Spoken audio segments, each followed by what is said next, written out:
Okay, Junction 1 po tayo. San Pedro. Dito. Junction 1 po tayo. Kung tayo. Approaching po tayo ng Malbar Street. Malbar. Medyo matraffic po ngayon itong oras, mga 5 o'clock. Ganito po talaga sa Puerto. Sakit po niya ito. Pagdating alas 5 talaga matraffic na. Lunes hanggang Sabado. Matraffic yan. Basta may enforcer sa gitna ng daanan, traffic yan. Ibig sabihin kasi yan, puno ka na. Hindi na kasi gumagana yung ating traffic light. For repair po itong sentro na ito. Ang budget. Ano pa ng budget. Yan po, approaching na po tayo ng Malbar. Doon po tayo hinto sa Robin Size A Mall. Yan na po yung pinakamalaking mall dito sa Puerto Princesa. Balikat na lang po yung mall dito.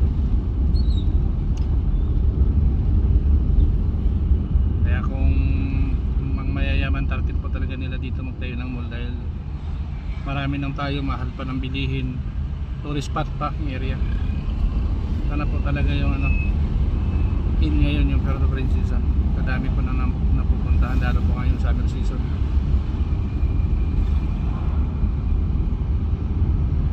Ito po yung highway, Malbar Street. Bayan na po ito sa pinakasentro. Legend Hotel sarado na.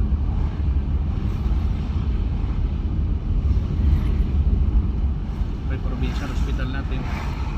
Yan po yung provincial hospital ng Palawan. Yan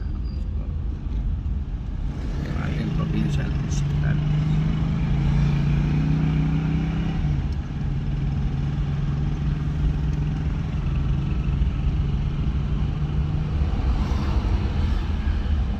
Ito pinapakita namin sa inyo para kahit na papano hindi mo kayo naligaw ng Palawan, ng Puerto Princesa, makikita po ninyo kung ano pong mangyayari dito sa daan. Ito po ka-traffic yan.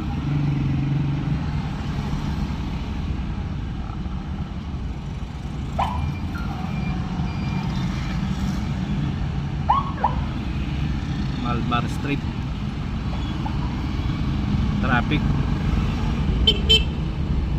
Dati-rati mga kabahayan ng kuya na maliliit, ngayon po building na po yung nakatayo dyan. Tulad dito, dating Elmer's lang po yan, dati kainan, ngayon Palawan Medical Plaza, napakalaki po. Ayan po, dating mga maliliit na establishmento ngayon malalaki na. Yan, Daganyo. Dati po napaka yan,